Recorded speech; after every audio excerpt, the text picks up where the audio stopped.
There are many regions of the Islamic world, from the jungles of Sumatra to the deserts of the Sahel. Islam has certainly taken a hold over many diverse regions of the planet.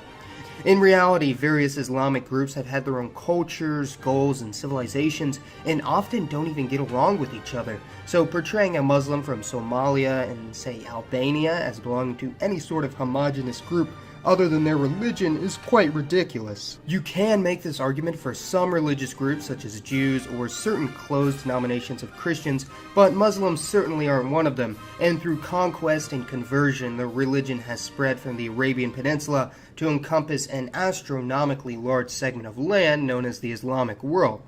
Now, you'll notice that the Islamic world is actually quite contiguous, with the only major outliers being Bengali Muslims in South Asia and Muslims in the Malay archipelago. Now, as to why exactly Islam mostly glossed over India but took such a strong hold in Bangladesh is quite the interesting topic for another day, but as I discussed in a video over the Majapahit Empire, Islam spread to Malaysia, Indonesia, and the southern part of the Philippines through Arab merchants who gradually converted the local population, which was previously Hindu or Buddhist, leaving the last remnant of this once great empire, the Balinese Hindus. Now, there are other Islamic pockets scattered throughout the world, such as the Hui Muslims in the middle of China, Volga Tatars of Russia, or Cham of Vietnam, but I would not consider these groups to be located in the Muslim world because they are by and large surrounded on all sides by other non-Islamic groups and hence are merely enclaves. Now, if a great pan-Islamic empire were to arise,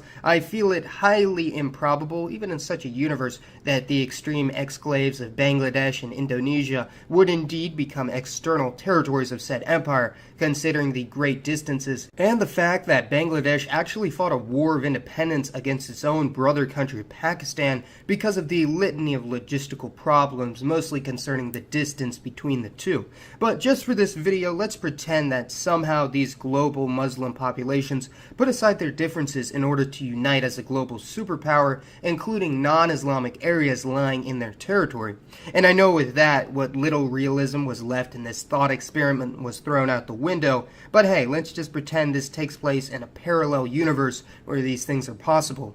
Think of it in the same way as when India was partitioned among religious lines, they recognized that many Muslim communities in Kerala or Uttar Pradesh would belong to the new Hindu nation, but also recognized it would be quite problematic to have huge Pakistani enclaves in the middle of Indian territory or vice versa. So in order to keep the new country as compact, contiguous, yet all-encompassing of Muslim-majority areas as possible, I would define the Muslim world as the contiguous region spanning Afro-Eurasia, as well as Bangladesh and 3/4 of Indonesia and Malaysia, and perhaps Albania too. The major boundaries of this new empire would be that with India, China, Russia, the Balkans, Ethiopia, and sub-Saharan Africa, and would cover a land area of over 30 million square kilometers, or 12 million square miles, making it larger than any country or empire to have ever existed, with the exception of the British Empire at its height. And the geology and climate of said nation would be as diverse as its population, which we'll get to soon. The southernmost boundaries of the contiguous core would snake all the way down past the Swahili coast to the southeast African country of Mozambique, with the northernmost boundaries being that of Kazakhstan near Russia. There would be over 1.72 billion inhabitants in the Muslim world, meaning around 85% of the world's Muslims actually live in this region, while around 15% live scattered in India, Russia, Europe, or North America. This also makes it far larger than either China or India, but with such a huge area this isn't too surprising,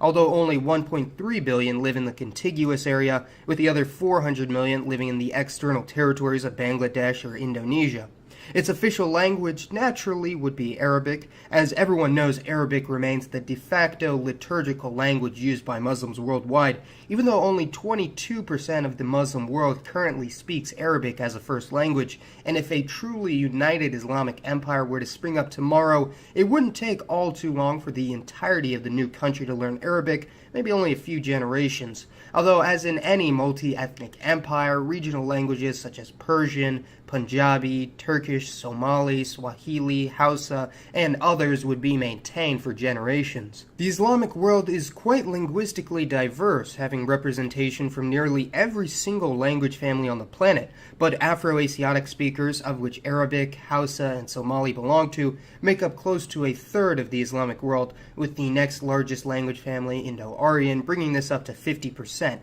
with the next largest being Austronesian speakers such as Javanese or Malay, Niger-Congo, including Swahili, Fulani, and other African languages, followed by the Turkic and Iranian language families. This linguistic diversity is also coupled by extreme ethnic and racial diversity as well, as even though the religion of Islam started in the Middle East, the majority of Muslims in the Islamic world are actually located outside of the Middle East or North Africa, so the Muslim world is by no means synonymous with the term of the Greater Middle East. About 38% of the Muslim world is either Middle Eastern, such as Arab, Turkish, Kurdish, or Persian, or North African. And if you're wondering why I grouped the two together, it really is quite difficult to differentiate between the two at a certain point, although culturally they are a bit different. Nearly 20% are South Asians, mostly Bengalis, Pakistani Punjabis, Sindhis, and a very large amount of Indian and Nepali migrants to the Arab Gulf states, who are mostly Hindu.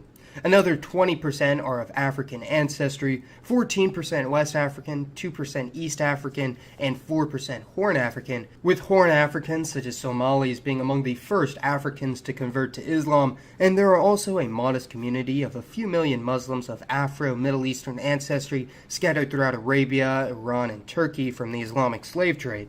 16% of this new country would be of East or Southeast Asian ancestry, a stat obviously bolstered by the inclusion of the Malay archipelago in the East. And as I've discussed in the past, the largest ethnic minority in this region of the Islamic world would be the Han Chinese, many of whom have been settled in the area for centuries. Lastly, around 5% are of Central Asian ancestry, a highly heterogeneous racial group that are basically a hybrid of all the races of Eurasia, but mostly East Asian. And less than 1% of the Muslim world is European, such as Albanians or Bosniaks, but non-Islamic groups as well, such as the Greeks.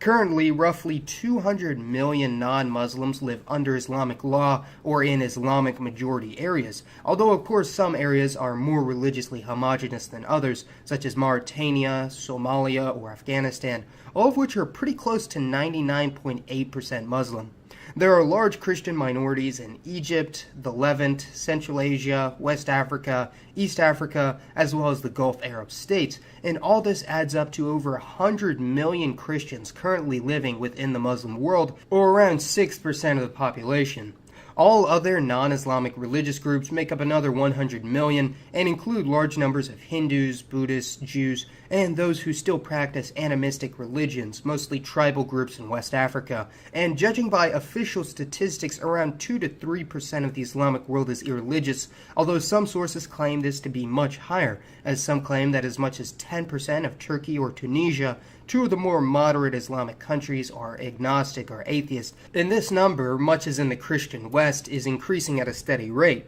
By uniting into a single country and economy, the Muslim world would certainly be able to compete against the Western world economically speaking, as by combining the economies of the 68 countries or partial countries included in the Muslim world, this comes out to nearly 18.2 trillion US dollars in terms of GDP, which is slightly less than that of the United States and third in the world overall, and this translates to around $10,000 per capita, which is pretty low for world standards, but you do have some of the richest areas in the world located in the Muslim world, such as Bahrain and the UAE, as well as some of the poorest, such as Somalia, Niger, or Sierra Leone. What kind of government this new country or empire would have is anyone's guess, although if the Islamic world did unite under the banner of Islam, it's safe to say that they would probably be the world's strictest theology, although some sort of regional system would have to be implemented if they wanted the more secular regions like Albania to get along with countries like Saudi Arabia, and ideally the capital would be located in Mecca, although large centrally placed cities such as Tehran, Cairo, or Baghdad could work as well. Now, I've asserted many times that Muslim is neither a race, ethnicity, or nationality, nationality. However, I can't deny the reality that in America, Europe, the rest of the Western world, as well as in India, Muslims are often treated as and/or act as a homogeneous entity, despite the clear linguistic and cultural differences that persist between Muslim groups. In recent years, due to large-scale migration of Muslims from many parts of the Muslim world into the Western world, there is often a high degree of segregation and distinction between various Islamic ethnicities in the communities. However, these lines are very often blurred and crossed over following generations of settlement, with those in Islamic communities in America and Europe often placing more of an emphasis on their religious identity rather than their national or ethnic one. For this reason, Muslims in the Western world do in a way act as a pseudo-ethnicity. So when news publications in America claim that Muslims are a race, they're not 100% incorrect, perhaps only 98% incorrect, portraying a small degree of accuracy of the situation only through sheer ignorance rather than careful observation. However, it must be noted that Muslims in America act very differently from a cultural and political sense than those in Europe, who are more segregated from the societies in which they reside, while American Muslims are far more integrated and culturally assimilated into mainstream America. So even though Muslim is not a nationality, if the Muslim world were to unite into a single country, gradually the ethnic and cultural differences would start to fade as the various groups began to mingle, although they would probably never truly disappear entirely. From Malawi to Mongolia, the Islamic world is such a fascinating collection of countries, nations, and territories that cross an assorted variety of languages, races, and cultures. And although it'd basically be impossible for the entirety of the Muslim world to unite, this video was just for fun. I mean, does anybody actually want this to happen? No. Of course not. Nobody does. Go ahead and let me know your thoughts on this hypothetical global Islamic empire. And for today's poll, tell me which other religious group you would have an interest seeing unite as a single country. And as always, this has been Mason. Thanks for watching, everyone. I'll see you next time.